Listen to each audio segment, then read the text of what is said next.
Last time we began by trying to navigate our way through Kant's moral theory. Now, fully to make sense of Kant's moral theory in the groundwork requires that we be able to answer three questions. How can duty and autonomy go together? What's the great dignity in answering to duty? It would seem that these two ideas are opposed, duty and autonomy. What's Kant's answer to that? Need someone here to speak up on Kant's behalf. Does he have an answer?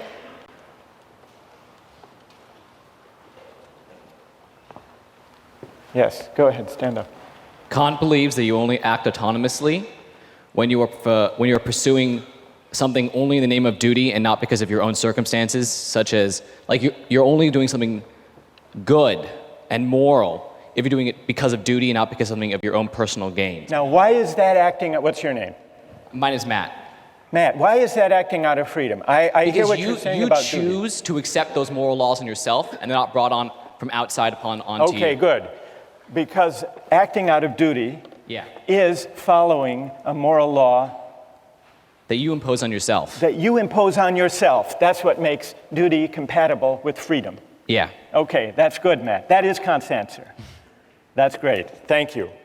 So, Kant's answer is, it is not insofar as I am subject to the law that I have dignity, but rather insofar as, with regard to that very same law, I'm the author, and I'm subordinated to that law on that grounds that I took it, as Matt just said, I took it upon myself. I willed that law. So that's why, for Kant, acting according to duty and acting freely, in the sense of autonomously, are one and the same. But that raises the question, how many moral laws are there? Because if dignity consists in being governed by a law that I give myself, what's to guarantee that my conscience will be the same as your conscience? Who has Kant's answer to that? Yes? Because a moral law is not contingent upon subjective conditions. It would transcend all particular differences between people, and so would be a universal law. And in this respect, there would only be one moral law, because it would be supreme. That's exactly right. What's your name? Kelly. Kelly. So Kelly, Kant believes that if we choose freely, out of our own consciences, the moral law, we're guaranteed to come up with one and the same moral law. Yes. And that's because when I choose, it's not me, Michael Sandel, choosing. It's not you, Kelly, choosing for yourself. What is it exactly? Who's doing the choosing? Who's the subject? Who's the agent who's doing the choosing? Reason. Well, reason. Pure reason. Pure reason. And what you mean by pure reason is what exactly? Well, pure reason is, like we were saying before, not subject to any external conditions that may be imposed on it. Good. So. That's great. So the reason that does the willing, the reason that governs my will when I will the moral law, is the same reason that operates when you choose the moral law for yourself. Yes. And that's why it's possible to act autonomously, to choose for myself, for each of us to choose for ourselves as autonomous beings, and for all of us to wind up willing the same moral law, the categorical imperative. But then there is one big and very difficult question left. Even if you accept everything that Matt and Kelly have said so far, how is a categorical imperative possible?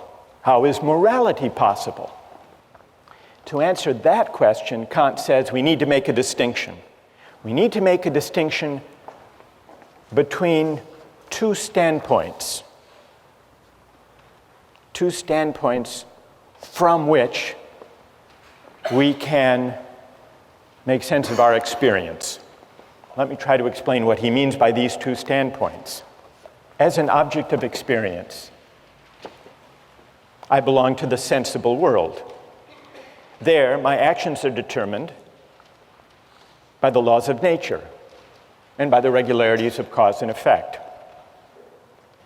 But as a subject of experience, I inhabit an intelligible world.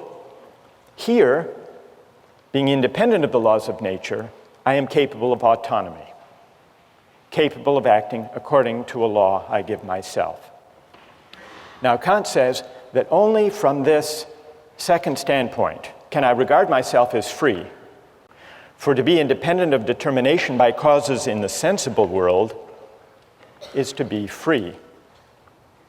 If I were wholly an empirical being,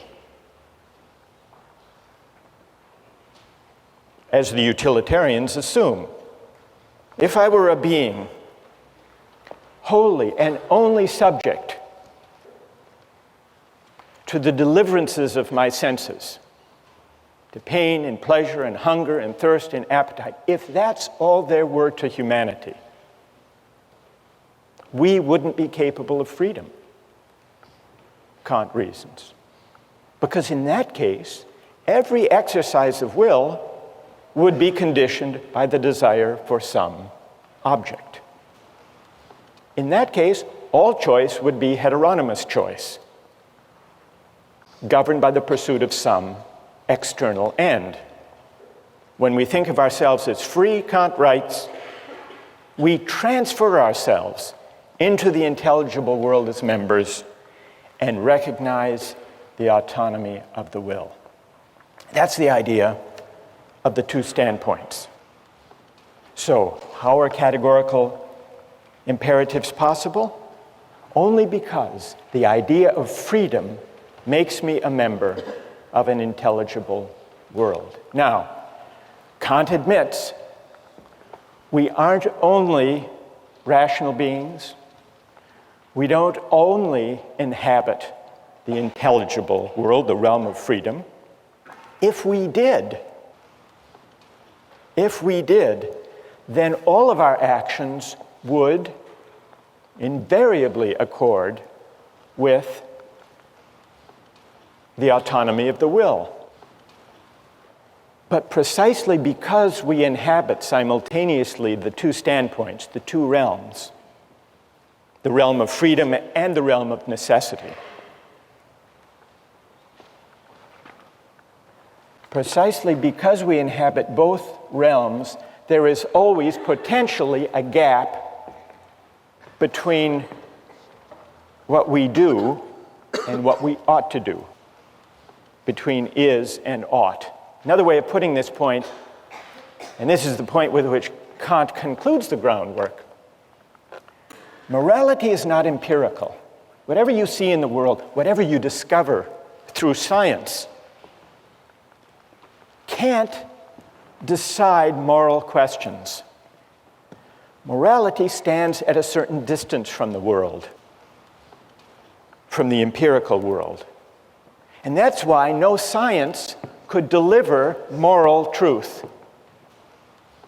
Now, I want to test Kant's moral theory with the hardest possible case, a case that he raises, the case of the murderer at the door. Kant says that lying is wrong. We all know that. We've discussed why. Lying is at odds with the categorical imperative. A French philosopher, Benjamin Constant, wrote an article responding to the groundwork where he said, this absolute prohibition on lying is wrong. It can't be right. What if a murderer came to your door looking for your friend who was hiding in your house, and the murderer asked you, point blank, is your friend in your house? Constant says it would be crazy to say that the moral thing to do in that case is to tell the truth. Constant says the murderer certainly doesn't deserve the truth. And Kant wrote a reply. And Kant stuck by his principle that lying even to the murderer at the door is wrong. And the reason it's wrong, he said, is once you start taking consequences into account to carve out exceptions to the categorical imperative, you've given up the whole moral framework. You've become a consequentialist, or maybe a rule utilitarian. But most of you, and most of Kant's readers, think there's something odd and implausible about this answer. I would like to try to defend Kant on this point, and then I want to see whether you think that my defense is plausible. And I would want to defend him within the spirit of his own account of morality. Imagine that someone comes to your door. You were asked the question by this murderer. You're hiding your friend. Is there a way that you could avoid telling a lie without selling out your friend? Does anyone have an idea of how you might be able to do that? Yes, stand up. I was just going to say, if I were to let my friend in my house to hide in the first place, I'd probably make a plan with them. So I'd be like, hey, I'll tell the murderer you're here, but escape. And that's one of the options mentioned. So. But I'm not sure that's a Kantian option. You're still lying, though. No, because he's in the house, but he won't be. Oh, I see. All right, good enough. One more try. If you just say you don't know where he is because he might not be locked in the closet, he might have left the closet, you have no clue where he could be. So you would say, I don't know, which wouldn't actually be a lie because you weren't at that very moment looking in the closet. Exactly. So it would be, strictly speaking, true. Yes. And yet possibly deceiving, misleading. But still true. What's your name? John. John. All right, John has, now John may be onto something. John, you're really offering us the option of a clever evasion that is, strictly speaking, true.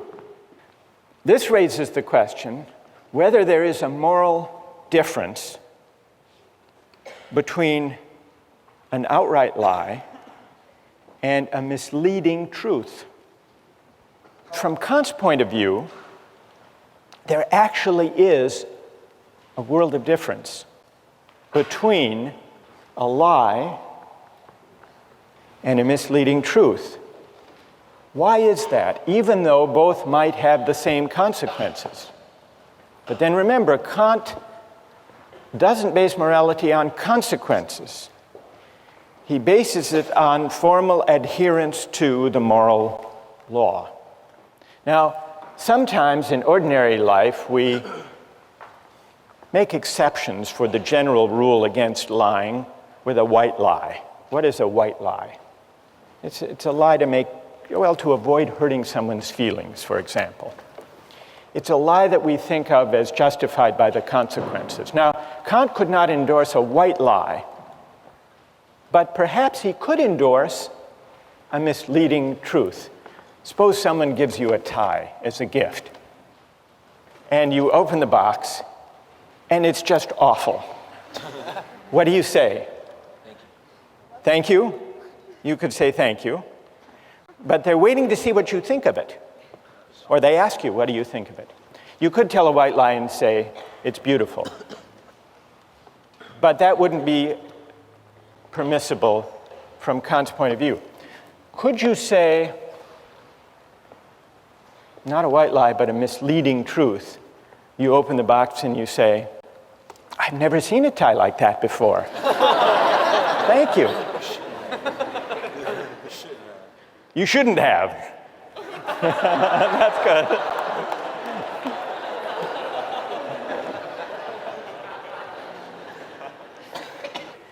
Can you think of a contemporary political leader who engaged? You can? Who are you thinking of? Remember the whole carefully worded denials in the Monica Lewinsky affair of Bill Clinton. Now, those denials actually became the subject of very explicit debate and argument during the impeachment hearings.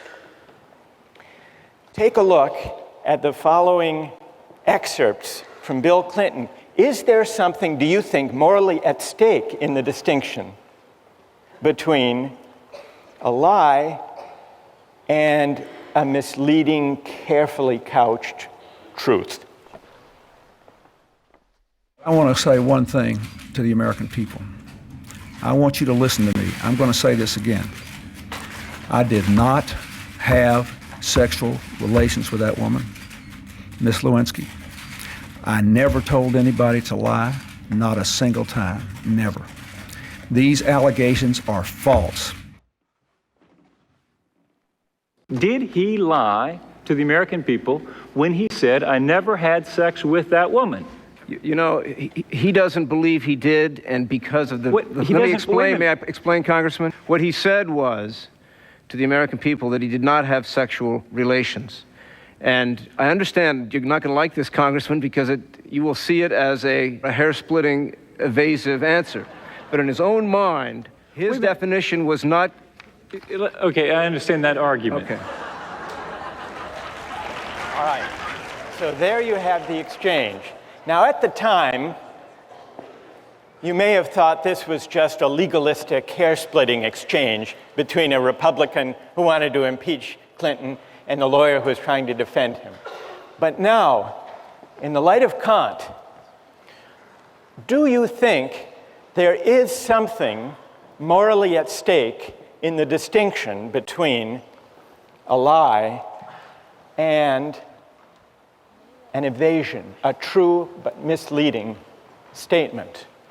I'd like to hear from defenders of Kant, people who think there is a distinction. Are you ready to defend Kant? Well, I think when you try to say that lying and misleading truths are the same thing, you're basing it on a consequentialist argument, which is that they achieve the same thing. But the fact of the matter is, you told the truth, and you intended that people would believe what you were saying, which was the truth, which means it is not morally the same as telling a lie and intending that they believe it is the truth, even though it's not true. Good. What's your name? Diana. So Diana says that Kant has a point here. And it's a point that might even come to the aid of Bill Clinton. And that is, well, what about that? Someone over here. For Kant, motivation is key. So if you give to someone because primarily you want to feel good about yourself, Kant would say that has no moral worth. Well, with this, the motivation is the same. It's to sort of mislead someone, it's to lie, it's to sort of throw them off the track, and the motivation is the same. So there should be no difference. Okay, good. So here, isn't the motive the same, Diana? What do you say to this argument that, well, the motive is the same? In both cases, there is the attempt, or at least the hope, that one's pursuer will be misled. Well, you could look at it that way, but I think that the fact is that your immediate motive is that they should believe you. The ultimate consequence of that is that they might be deceived and not find out what was going on. But your immediate motive is that they should believe you because you're telling the truth.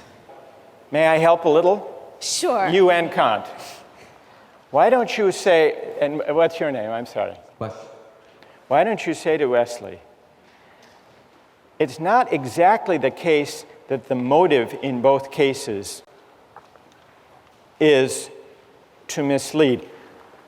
They're hoping that the person will be misled by the statement, I don't know where they are, or I never had sexual relations. You're hoping that they will be misled, but in the case where you're telling the truth, your motive is to mislead while at the same time telling the truth and honoring the moral law, and staying within the bounds of the categorical imperative. I think Kant's answer would be, Diana, yes? Yes. You like that? I do. Okay, so I think Kant's answer would be, unlike a falsehood, unlike a lie, a misleading truth pays a certain homage to duty. And the homage it pays to duty is what justifies that even the work of evasion. Diana, yes? You like? Okay. And so there is some element of respect for the dignity of the moral law in the careful evasion, because Clinton could have told an outright lie, but he didn't. And so I think Kant's insight here is in the carefully couched but true evasion. There is a kind of homage to the dignity of the moral law that is not present in the outright lie. And that, Wesley, is part of the motive. It's part of the motive. Yes, I hope he will be misled. I hope the murderer will run down the road or go to the mall looking for my friend instead of the closet. I hope that will be the effect. I can't control that. I can't control the consequences. But what I can control is standing by and honoring, however I pursue the ends I hope will unfold, to do so in a way that is consistent with respect for the moral law. Wesley, I don't think, is entirely persuaded, but at least this discussion brings out some of what's at stake, what's morally at stake in Kant's notion of the categorical imperative. Last time we talked about Kant's categorical imperative, and we considered the way he applied the idea of the categorical imperative to the case of lying. I want to turn briefly to one other application of Kant's moral theory, and that's his political theory. Now, Kant says that just laws arise from a certain kind of social contract. But this contract, he tells us, is of an exceptional nature. What makes the contract exceptional is that it's not an actual contract that happens when people come together and try to figure out what the Constitution should be. Kant points out that the contract that generates justice is what he calls an idea of reason. It's not an actual contract among actual men and women gathered in a constitutional convention. Why not? I think Kant's reason is that actual men and women gathered in a real constitutional convention would have different interests, values, aims, and there would also be differences of bargaining power and differences of knowledge among them. And so the laws that would result from their deliberations wouldn't necessarily be just, wouldn't necessarily conform to principles of right, but would simply reflect the differences of bargaining power, the special interests, the fact that some might know more than others about law or about politics. So Kant says a contract that generates principles of right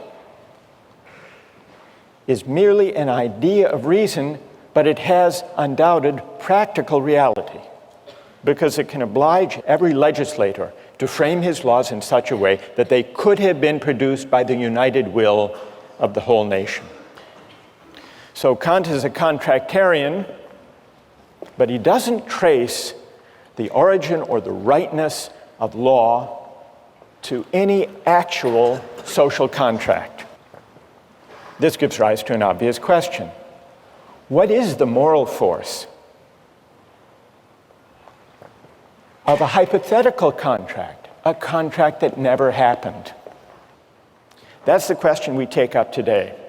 But in order to investigate it, we need to turn to a modern philosopher, John Rawls, who worked out in his book, A Theory of Justice, in great detail, an account of a hypothetical agreement as the basis for justice. Rawls's theory of justice, in broad outline, is parallel to Kant's in two important respects. Like Kant, Rawls was a critic of utilitarianism. Each person possesses an inviolability founded on justice, Rawls writes, that even the welfare of society as a whole cannot override. The rights secured by justice are not subject to political bargaining or to the calculus of social interests. The second respect in which Rawls's theory follows Kant's is on the idea that principles of justice, properly understood, can be derived from a hypothetical social contract, not an actual one. And Rawls works this out in fascinating detail with the device of what he calls the veil of ignorance. The way to arrive at the rights, the basic rights that we must respect, the basic framework of rights and duties, is to imagine that we were gathered together trying to choose the principles to govern our collective lives without knowing certain important particular facts about ourselves. That's the idea of the veil of ignorance. Now, what would happen if we gathered together, just as we are here, and tried to come up with principles of justice to govern our collective life? There would be a cacophony of proposals, of suggestions, reflecting people's different interests. Some are strong, some are weak. Some are rich, some are poor. So Rawls says, imagine instead that we are gathered in an original position of equality. And what assures the equality is the veil of ignorance. Imagine that we are all behind a veil of ignorance which temporarily abstracts from or brackets, hides from us who in particular we are. Our race, our class, our place in society, our strengths, our weaknesses, whether we're healthy or unhealthy. Then, and only then, Rawls says, the principles we would agree to would be principles of justice. That's how the hypothetical contract works. What is the moral force of this kind of hypothetical agreement? Is it stronger or weaker than a real agreement, an actual social contract?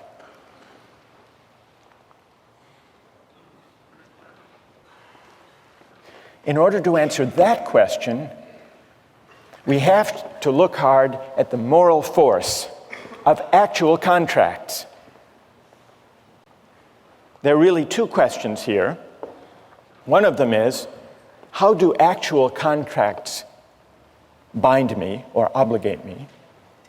Question number one. And question number two, how do actual, real-life contracts justify the terms that they produce? If you think about it, this is in line with Rawls and Kant, the answer to the second question, how do actual contracts justify the terms that they produce? The answer is they don't. At least not on their own. Actual contracts are not self-sufficient moral instruments. Of any actual contract or agreement, it can always be asked, is it fair what they agreed to? The fact of the agreement never guarantees the fairness of the agreement. And we know this by looking at our own constitutional convention.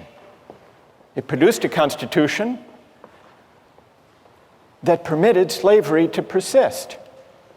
It was agreed to, it was an actual contract, but that doesn't establish that the laws agreed to, all of them, were just. Well, then what is the moral force of actual contracts? To the extent that they bind us, they obligate in two ways.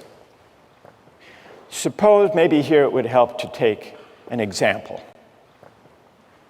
We make an agreement, a commercial agreement. I promise to pay you $100 if you will go harvest and bring to me 100 lobsters. We make a deal. You go out and harvest them and bring them to me.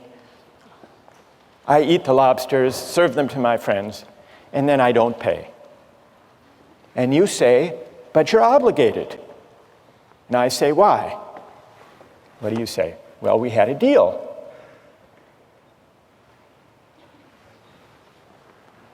And you benefited. You ate all those lobsters. Well, that's a pretty strong argument. It's an argument that depends, though, on the fact that I benefited from your labor. So, contracts sometimes bind us insofar as they are instruments of mutual benefit. I ate the lobsters, I owe you the $100 for having gathered them. But suppose, now take a second case, we make this deal, I'll pay you $100 for 100 lobsters, and 2 minutes later, before you've gone to any work, I call you back and say, I've changed my mind. Now, there's no benefit, there's no work on your part, so there's no element of reciprocal exchange. What about in that case? Do I still owe you? Merely in virtue of the fact that we had an agreement? Who says, those of you who say, yes, I still owe you? Why? Okay, stand up. Why do I owe you? I call you back. After 2 minutes, you haven't done any work. I think I spent the time and effort in drafting this contract with you, and also have emotional expectation that I'll go through the work. So you took time to draft the contract, but we did it very quickly. We just chatted on the phone. That wouldn't be a formal form of contract, though. Well, I faxed it to you. It only took a minute. As long as any effort is involved, I would say that the contract is valid and it should take effect. But why? What morally can you point to that obligates me? I admit that I agreed, but you didn't go to any work. I didn't enjoy any benefit. Because one might mentally go through all the work of harvesting the lobsters. You mentally went through the work of harvesting the lobsters. That's nothing, is it? It's not much. Is it worth $100 that you were imagining yourself going and collecting lobsters? It may not worth $100, but it may worth something to some people. All right, I'll give you $1 for that. But so you're still pointing, what's interesting, you're still pointing to the reciprocal dimension of contracts. You did or imagined that you did or looked forward to doing something on my behalf. For example, two people agree to be married, and one suddenly calls the other and in 2 minutes say, I changed my mind. Does the contract have obligation on both sides? Nobody has paid any work, or nobody has benefited yet. Well, I'm tempted to say no. Fine.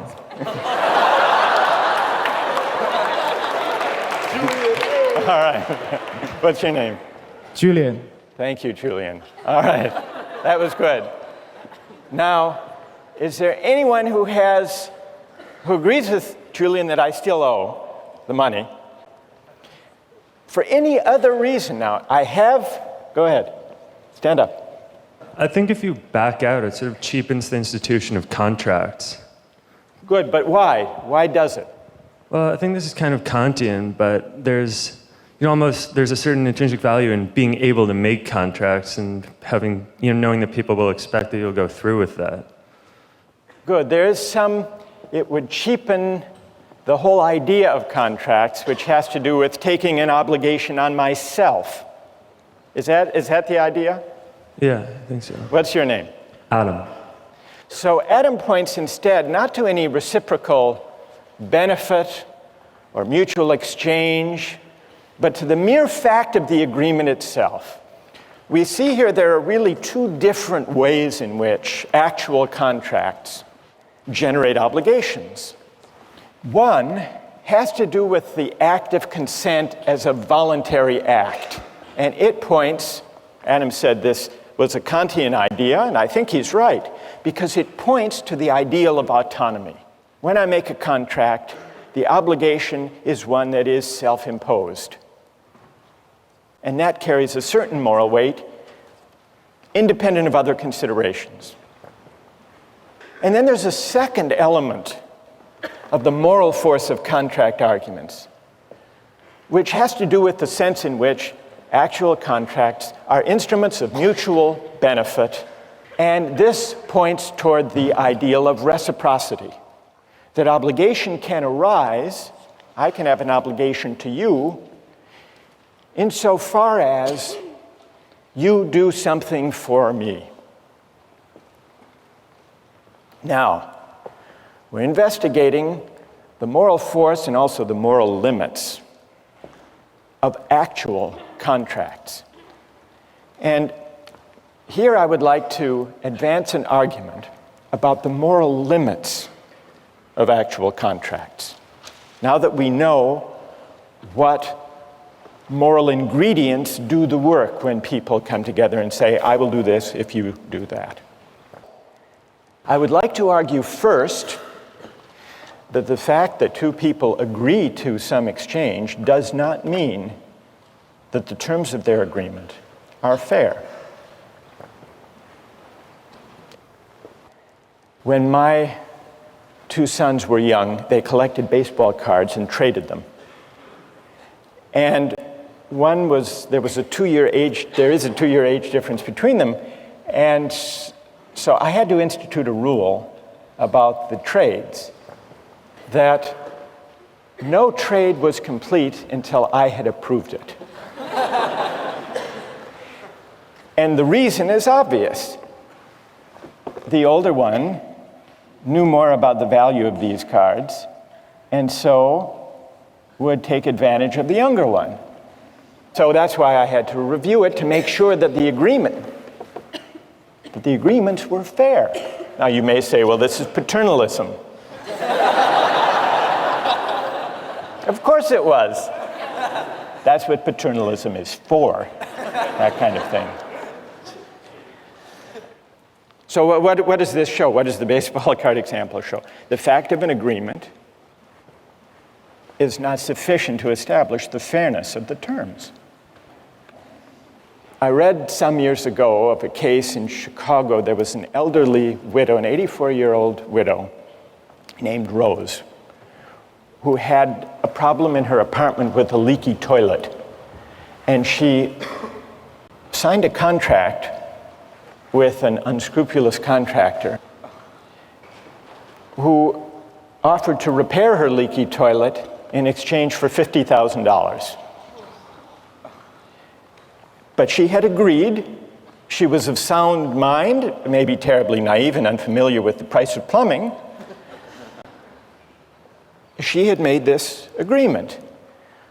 Luckily, it was discovered. She went to the bank and asked to withdraw $25,000. And the teller said, what do you need all of that money for? And she said, well, I have a leaky toilet. And the teller called authorities, and they discovered this unscrupulous contractor.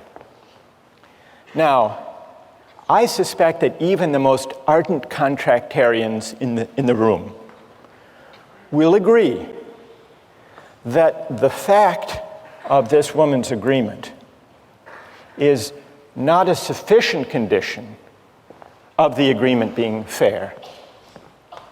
Is there anyone who will dispute that?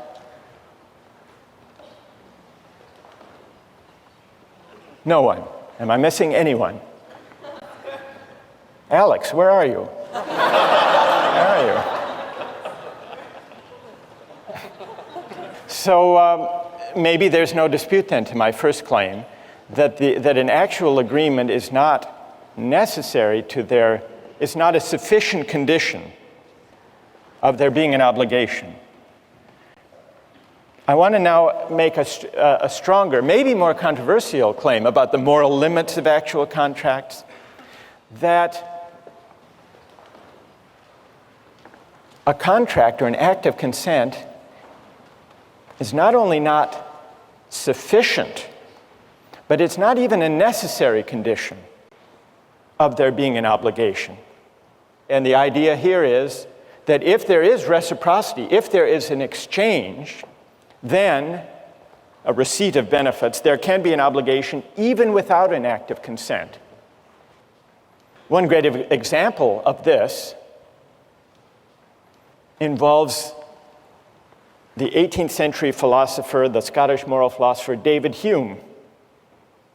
When he was young, Hume wrote a book arguing against Locke's idea of an original social contract. Hume heaped scorn on this contractarian idea. He said it was a philosophical fiction, one of the most mysterious and incomprehensible operations that can possibly be imagined, this idea of the social contract. Many years later, when he was 62 years old, Hume had an experience that put to the test his rejection of consent as the basis of obligation. Hume had a house in Edinburgh. He rented it to his friend, James Boswell, who in turn sublet it to a subtenant. The subtenant decided that the house needed some repairs and a paint job. He hired a contractor to do the work. The painter did the work and sent the bill to Hume. Hume refused to pay on the grounds that he hadn't consented. He hadn't hired the painter. The case went to court. The contractor said, "It's true, Hume didn't agree, but the house needed a painting, and I gave it a very good one." Hume thought this was a bad argument.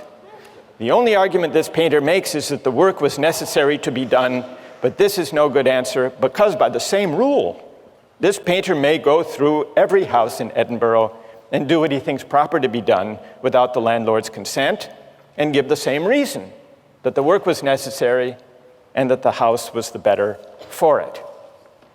So Hume didn't like the theory that there could be obligation to repay a benefit without consent, but the defense failed and he had to pay. Let me give you one other example of the distinction between the consent-based aspect of obligations and the benefit-based aspect and how they're sometimes run together. This is based on a personal experience. Some years ago, I was driving across the country with some friends, and we found ourselves in the middle of nowhere in Hammond, Indiana. We stopped at a rest stop and got out of the car, and when we came back, our car wouldn't start. None of us knew much about cars. We didn't really know what to do until we noticed that in the parking lot, driving up next to us, was a van, and on the side it said Sam's Mobile Repair Van. And out of the van came a man, presumably Sam, and he came up to us and he said, "Can I help you? Here's how I work. I work by the hour for $50 an hour. If I fix your car in 5 minutes, you owe me the $50. And if I work on your car for an hour and can't fix it, you'll still owe me the $50. So I said, "Well, what is the likelihood that you'll be able to fix the car?" And he didn't answer, but he did start poking around under the steering column.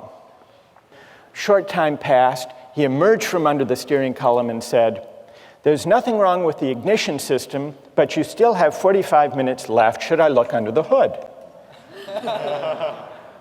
I said, "Wait a minute.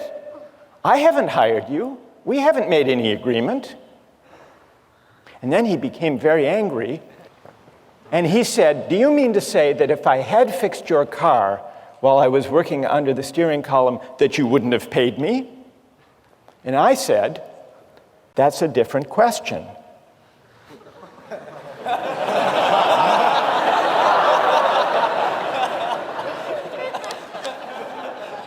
I didn't go into the distinction between consent-based and benefit-based obligations.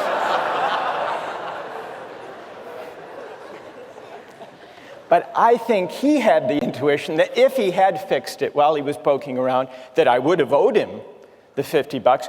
I shared that intuition. I would have. But he inferred from that, this was the fallacy in the reasoning that I think lay behind his anger, he inferred from that fact that therefore, implicitly, we had an agreement. But that, it seems to me, is a mistake. It's a mistake that fails to recognize the distinction between these two different aspects of contract arguments. Yes, I agree, I would have owed him $50 if he had repaired my car during that time. Not because we had made any agreement, we hadn't. But simply because if he had fixed my car, he would have conferred on me a benefit for which I would have owed him in the name of reciprocity and fairness. So here's another example of the distinction between these two different kinds of arguments, these two different aspects of the morality of contract. Now, I want to hear how many think I was in the right in that case. That's reassuring. Is there anyone who thinks I was in the wrong? Anyone? You do? Why? Go ahead. Isn't the problem with this is that any benefit is inherently subjectively defined? I mean, what if you wanted your car broken and he had fixed it? I mean... No, I didn't want it broken. Yeah, in this case. I mean... Who would? I don't know, someone. I mean, what if Hume, what if the painter had painted his house blue, but he hated the color blue? I mean... You have to sort of define what your benefit is before the person does it. Well, all right. So what would you conclude from that, though, for the larger issue here? Would you conclude that, therefore, consent is a necessary condition of there being an obligation? Absolutely. You would? What's your name? Nate. Because otherwise, how can we know, Nate says, whether there has been an exchange of equivalent or fair benefits, unless we have the subjective evaluation, which may vary one person to the next of the situation. All right, that's a fair challenge. Let me put to you one other example in order to test the relation between these two aspects of the morality of contract. Suppose I get married, and suppose I discover that after 20 years of faithfulness on my part, every year, on our trip across the country, my wife has been seeing another man, a man with a van on the Indiana Toll Road. This part is completely made up, by the way. Wouldn't I have two different reasons for moral outrage? One reason could be we had an agreement. She broke her promise, referring to the fact of her consent.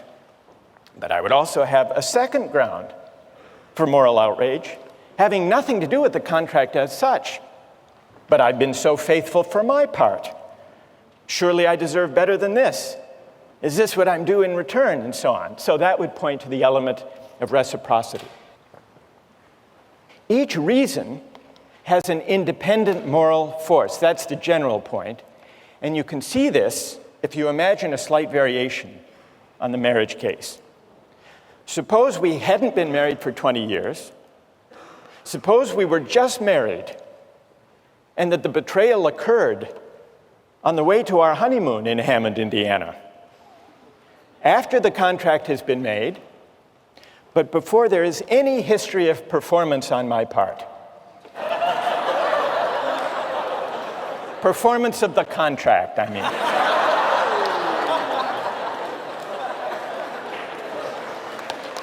I would still,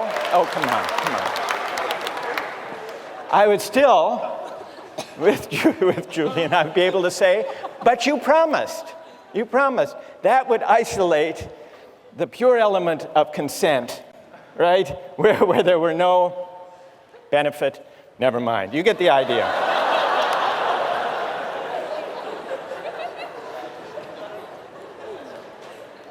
Here's the main idea. Actual contracts have their moral force in virtue of two distinguishable ideals, autonomy and reciprocity. But in real life, every actual contract may fall short, may fail to realize the ideals that give contracts their moral force in the first place. The ideal of autonomy may not be realized because there may be a difference in the bargaining power of the parties. The ideal of reciprocity may not be realized because there may be a difference of knowledge between the parties. And so they may misidentify what really counts as having equivalent value. Now, suppose you were to imagine a contract where the ideals of autonomy and of reciprocity were not subject to contingency, but were guaranteed to be realized. What kind of contract would that have to be? Imagine a contract among parties who were equal in power and knowledge rather than unequal, who were identically situated rather than differently situated. That is the idea behind Rawls's claim that the way to think about justice is from the standpoint of a hypothetical contract behind a veil of ignorance that creates a condition of equality by ruling out or enabling us to forget for the moment the differences in power and knowledge that could, even in principle, lead to unfair results. This is why, for Kant and for Rawls, a hypothetical contract among equals is the only way to think about principles of justice. What will those principles be? That's the question we'll turn to next time.